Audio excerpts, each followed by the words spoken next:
Hello friends, today I'll be discussing of classification of electrical machine part 2. In the previous lecture we discussed the classification of electrical machines, which was the basic classification of all the electrical machines. Now we'll be discussing the classification of those electrical machines in detail. The first of those electrical machines is the DC motor. The DC motor is classified into two parts: brush DC motor and brushless DC motor. Now, the brush DC motor is normally a conventional DC motor has commutators and brush for collection of current, and hence they are referred to as brush DC or simply DC motor. As you can see in the figure, we have two brushes in the figure, and you can see the red light in it. The red light indicates friction caused by brushes on conventional motors. This slows the motor down and generates heat. Now, brushless DC motor. Brushless DC motor is a special type of DC motor whereby the mechanical commutators is replaced by a static inverter, as you can see the green part in the figure, which sends shaft position sensing signals and hence acts like an electrical commutator, but as actually there are no mechanical commutators and hence brushes, so it's called brushless DC motor.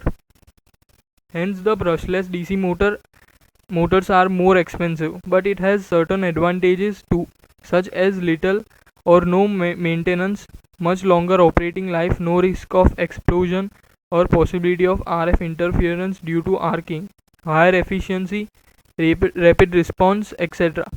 And as they have very high linear output torque versus input current characteristics, they are used for servo applications like cooling fans in electrical devices, hard drives and CD, DVD players, industrial robots, etc.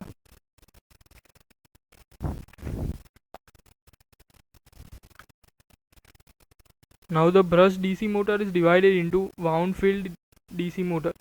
As the name suggests, the wound field DC motors have field windings as the magnetic field in the air gap is produced by electromagnets rather than permanent magnets. Thus the motors require coils to be wound on the field poles to generate the magnetic flux. As you can see in the figure, the field winding is made up of electromagnets and not permanent magnets. Normally wound magnets are used in the industries as the PMDC or the permanent magnet DC motors get demagnetized or destroyed by excessive current in the armature winding. Another part of the brush DC motor is the permanent magnet field DC motor. In this motor, the field or the stator used to generate the magnetic field is produced by permanent magnets. As you can see in the figure, the field winding is not made by electromagnets but permanent magnets. Hence, the field flux required in the air gap is developed by a set of permanent magnets fixed to the stator.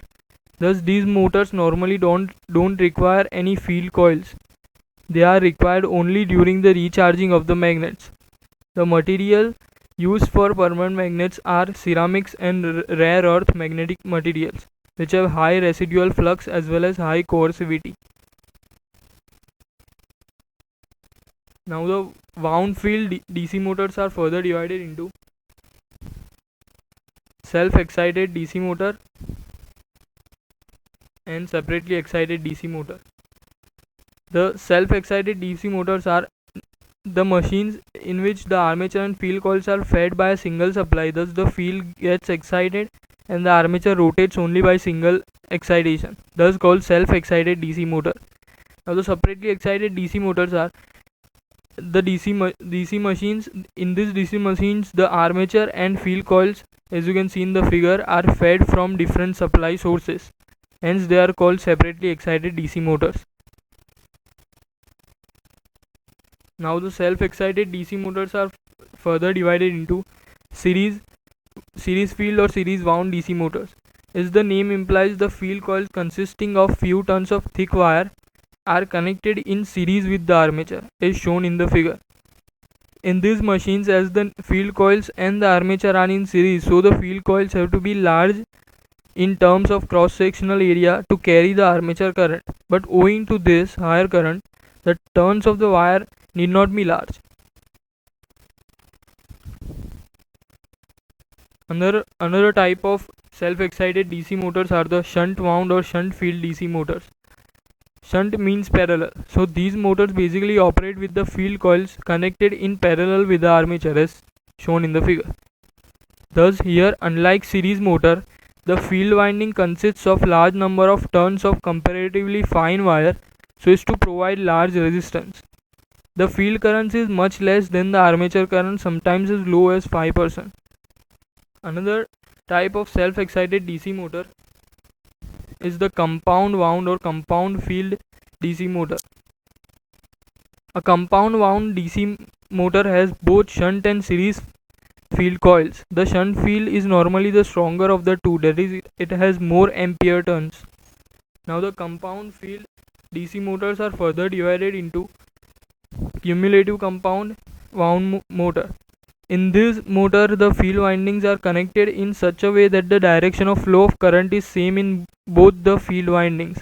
Thus, in this type of motor, the flux due to series field windings strengthens the field due to the shunt field windings.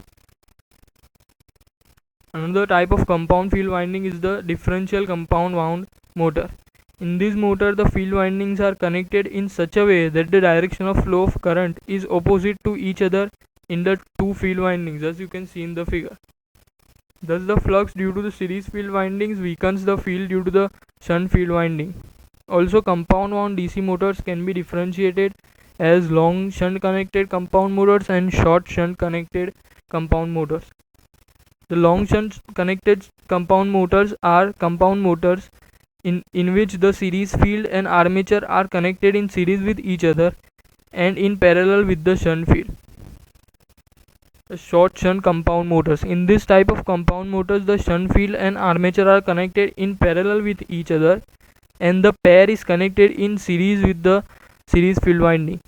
Long shunt connection results in similar winding but still changing from long shunt to short shunt or vice versa has little effect on motor performance. Now the second machine which we are going to classify is the synchronous machines. Now synchronous machines can be classified on number of bases. The first one is on the basis of construction. On the basis of construction, the synchronous machine is divided into first rotating armature type. In this type of synchronous machines, the armature is the rotor and the field windings are the stator. Just like the DC motor which we discussed earlier, difference being in case of DC motor we had commutators, but here we have slip rings for the collection of current. Rotating armature type alternators are built only in small rating up to 200 to 250 kilovolt ampere, so that the voltage and current rating be less for ease in collection of current from slip rings, which otherwise would be very tough. Thus they are used for small or medium size applications. The second type of synchronous machine is the rotating field type of machine. In the rotating field type machines, the field windings are rotating while the armature is kept stationary. There are many advantages why rotating field type synchronous machine is used. Some of them are: it is easier to insulate the stationary armature winding for very high voltage, because here there are no mechanical stresses due to centrifugal forces and space is available for stator for insulation as it is outside. Hence the load second advantage is here the load circuits are connected to the stationary armature bypassing the slip rings. Hence there is no problem of collection of heavy currents. The third advantage is it results in better cooling and higher ratings. Hence all the large and medium synchronous machines are made of rotating field type.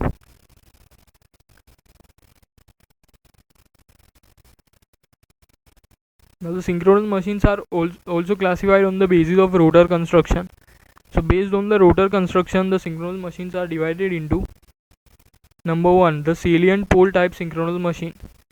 In this type of machine, as the name suggests, the rotors have salient poles. That is, poles are projected out from the magnetic wheel, as you can see in the figure.